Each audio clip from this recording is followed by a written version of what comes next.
Tataw Steven begins his journey to eternity. The remains of the former Indomitable Lions keeper has been removed from the Yaoundé Central Hospital and is presently being taken to the Yaoundé Multipurpose Sports Complex for the laying in state.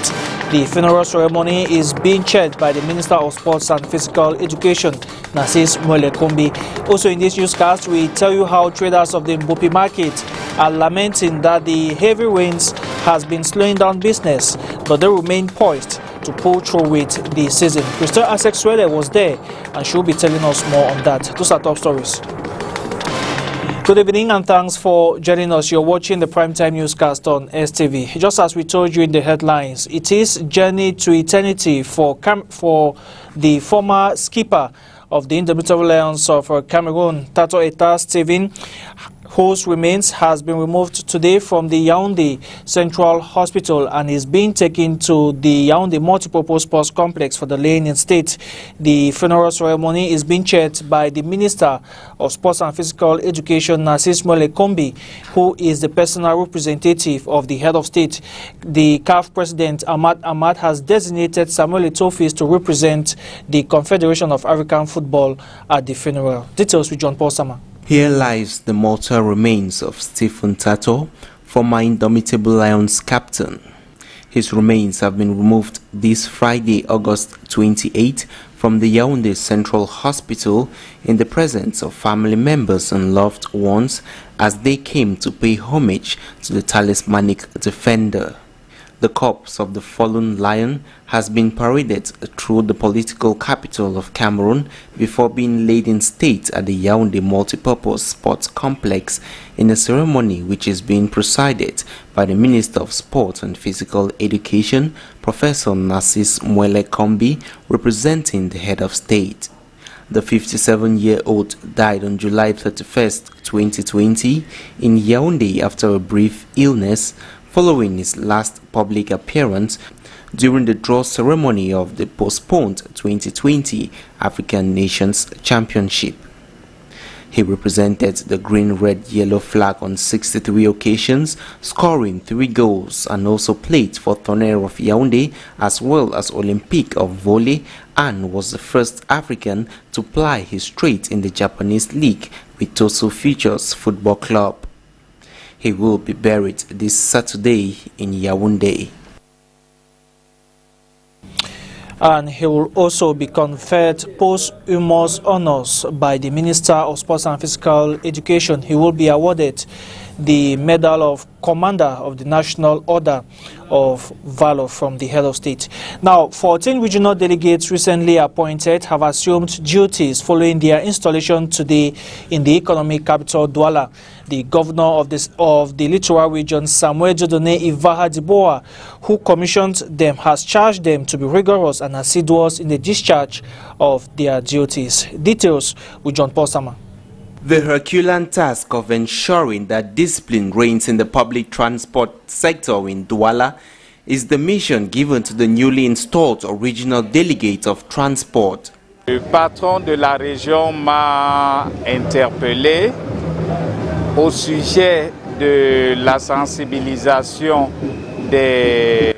The boss of the littoral region briefed me on the situation of public transportation at the level of travel agencies and syndicate members to ensure that things go on smoothly during this difficult period in the life of our country.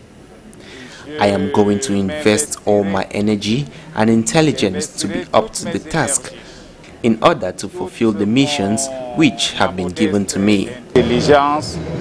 Pour être à la hauteur des missions qui sont les miennes à la délégation régionale des transports du littoral. The new transport boss in the region is confident that he will be up to the task and make sure that the services provided by the delegation are the best. Après plus d'1 an de fonction, je dois vous dire que le chantier. After over a year, I have to say that the ongoing works in this domain are well on course. As the regional delegate of transport in the littoral region, I am going to make sure that the services provided by this delegation are the best.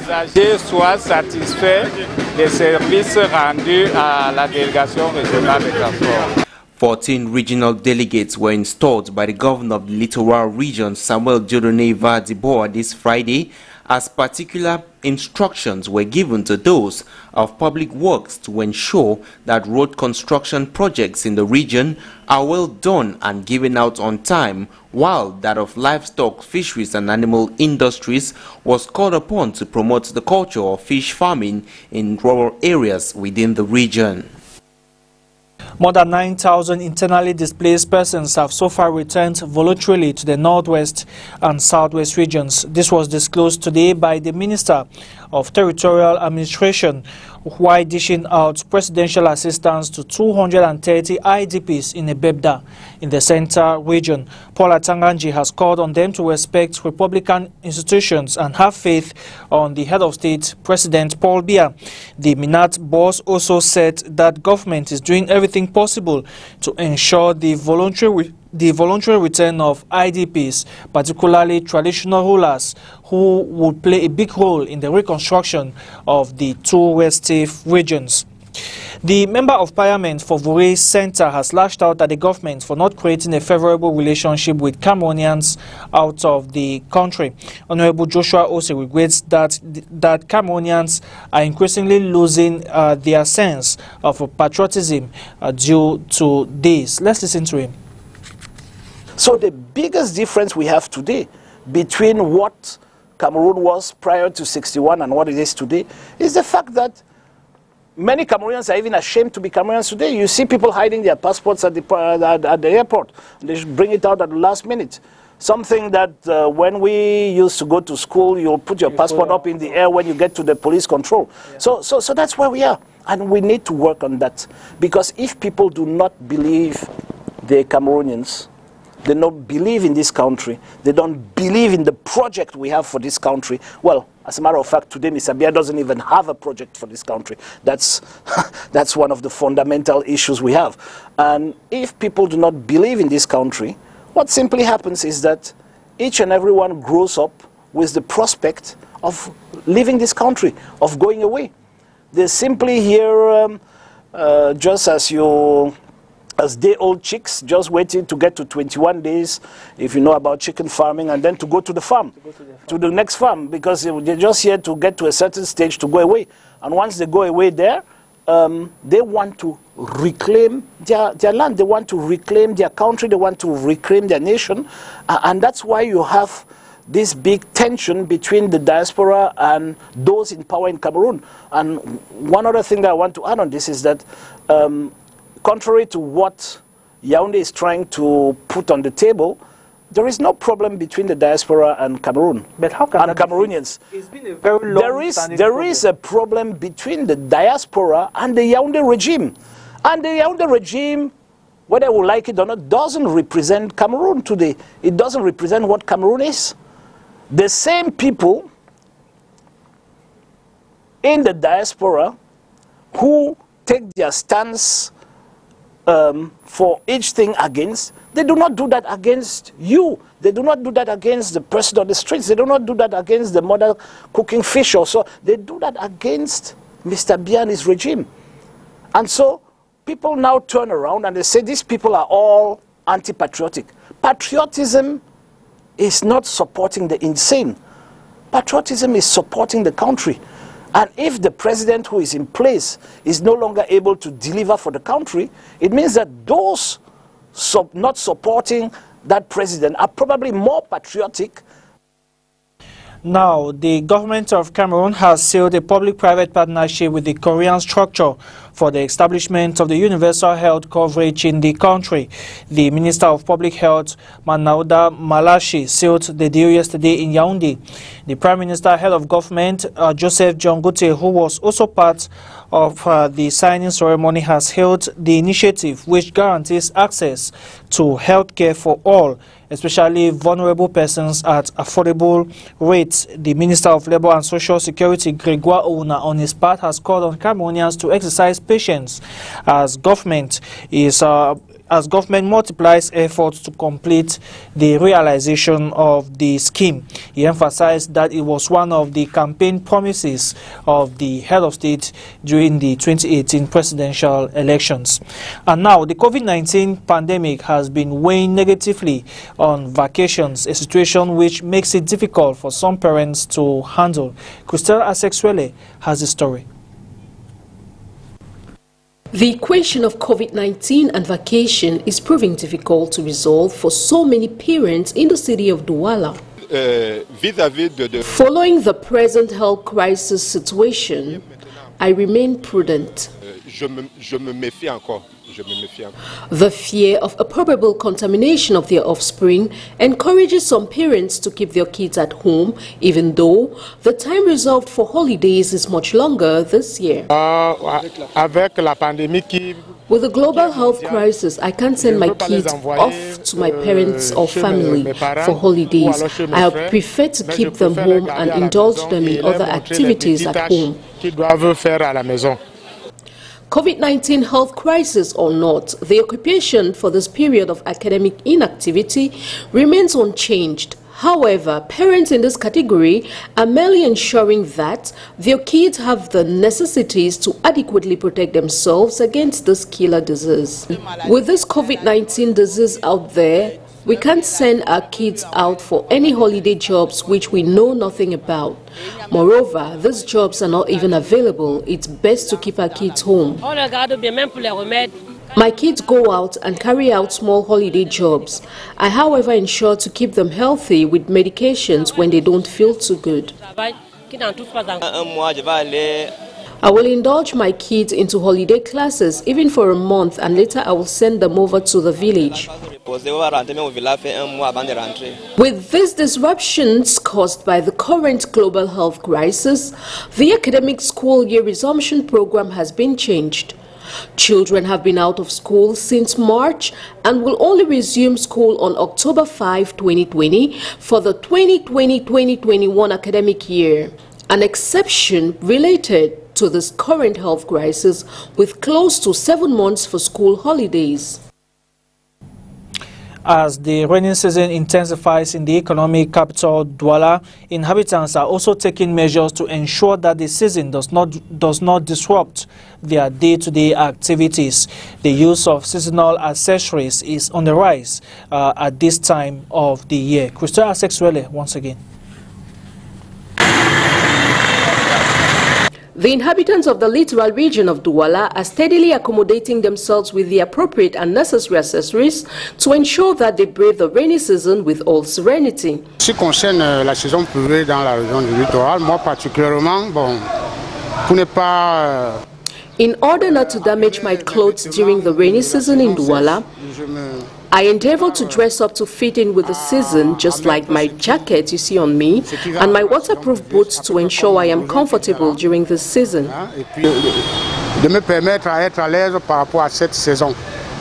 These particular changes in habits and practices are made to fit in with the season. On est obligé de s'accommoder désormais du parapluie. C'est un accessoire qu'on avait laissé au balcon. We are forced to accommodate ourselves with umbrellas, an accessory we had abandoned on our balconies for a while, and waterproof boots instead of our ordinary shoes to prevent them from getting worn out by the rains. We are also obliged to accommodate ourselves with raincoats because there are some days here in Douala when the rains are uncontrollable and unnerving. Se fait vraiment pressante et énervante à la limite. However, after this period, these accommodations and accessories are abandoned and only resurface during the next rainy season. Traders of the Mbopi market still in Douala are lamenting that the rainy season has brought in tough times for their businesses, but they are, however, poised to continue despite the devastating effects of the rainy season at this time of the year. We have more in this report. The traders at the entrance of the Mbopi market in the Douala 1 municipality are adopting to new habits to accommodate themselves with during this rainy season period. We cover our goods with plastics, and when the rain ceases, we remove the plastics and continue with our hustle. Despite these difficulties faced by these traders, they still find a way around this situation to come out and carry out their daily hustle as their families feed from this. We go out praying for luck to smile on us. Sometimes we can sell to 3 or more clients, which permits us to feed our families on days when there is no business. We just go home hoping the next day will be better. For others, this period is usually slow in business as very few clients stop to buy. We don't even have adequate beach umbrellas to cover ourselves from the rains. Business is even slow. We just do what we can. This period does not favor our business. We are waiting for the dry season. Despite these bad times in business caused by the rainy season, the Mbopi outdoor traders, however, remain hopeful while awaiting the rains to make way for sunshine. And as traders try to deal with the rainy season, the price of basic commodities in markets across the country has steadily risen. This information has been revealed by the National Institute of Statistics, which fears that the inflation rate might continue to go up. We have more in this report. The increase in inflation is said to be as a result of the increase in the prices of basic products, notably vegetables, fruits and meat in the market last month. These statistics from the National Institute of Statistics are felt on the field as traders complain of high prices. The prices have gone up. Rice, which used to cost 14,000 francs CFA, is now 19,000 francs CFA.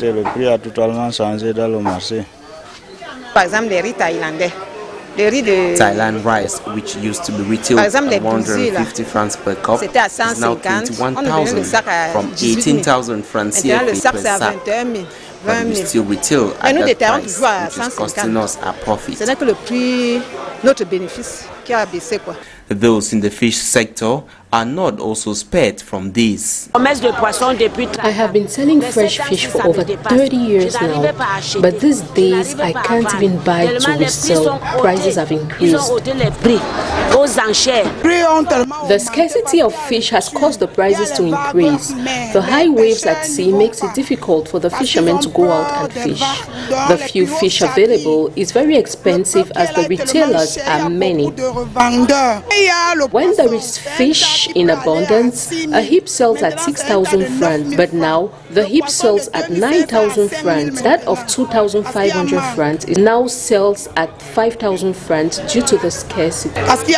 To ensure that this 2.5% increase in prices is curbed, the National Institute of Statistics proposes that the government shouldn't wait for the threshold of community inflation, but continue to supervise the supply chain in markets, stay active as well as put in place an appropriate fiscal policy to facilitate commercial flow and ensure stability in prices.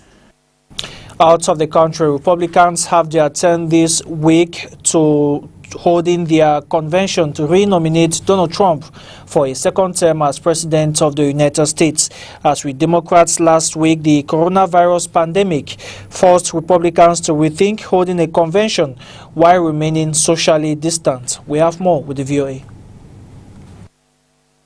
We, as a state, want to bring forth our delegates, 172 for Donald Trump. Republicans started their convention with a sharp contrast to Democrats, Donald J. Trump. Conducting the roll call vote of states to renominate President Trump during the day away from primetime viewers and with a fraction of the 2,500 delegates attending. Donald J. Trump for the President of the United States. Our journey begins at the... Democrats used their roll call vote as a virtual cross-country journey, with delegations showing off a bit of their state while casting votes by video. I actually think the virtual convention has been a boon to both parties. For one thing, the virtual convention allowed the DNC to really skirt the real intra-party differences among Democrats. You didn't have any huge protests or loud calls of support for Bernie Sanders, say, when his nomination was put into play. And you also didn't have those chants of lock her up, which were interspersed with among all the speeches at the RNC 4 years ago. And you know what Joe Biden will do. While Democrats made generous use of low-tech videos to deliver short speeches, Republicans tried to replicate the staging of a live convention using a mix of recorded and live speeches from a grand auditorium. Good evening. Only a handful of sitting elected Republican officials spoke. Don't believe me? Former President George W. Bush did not. It's all run by Democrats. The absence of the old guard of the Republican Party is definitely meaningful this year. As we've noted, you want to show the continuity of the party itself. You want to show the parties behind you. And the absence of key figures signals this year that that's not necessarily the case. Instead, many of the featured speakers for Republicans have been members of the president's family and their significant others. Who blame America first. If the goal of the convention is to enthuse his voter base, maybe remind them of why they voted for Donald Trump 4 years ago, a family member is just as likely to do that as a Republican elected official. And perhaps even more likely, since one thing we know about the Trump base is that they are extremely suspicious of politics as usual. First Lady Melania Trump expressed sympathies for those who have been affected by COVID-19.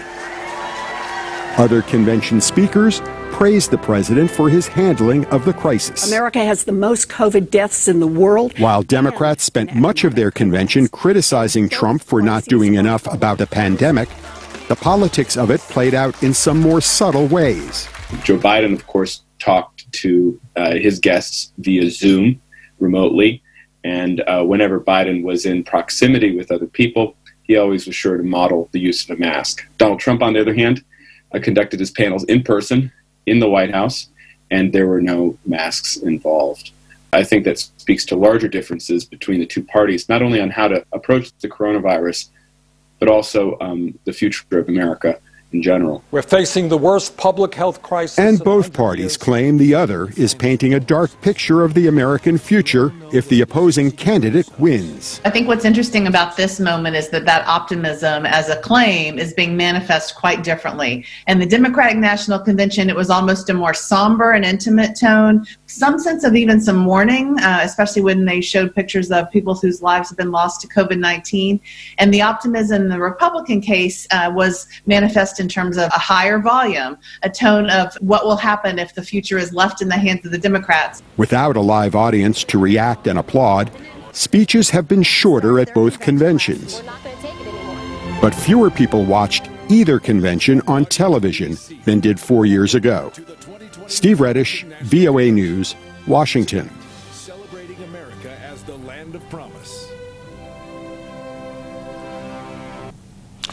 And that does it for the Primetime Newscast on STV. Continue watching programs on STV. From the entire news team, have a good weekend. Good night.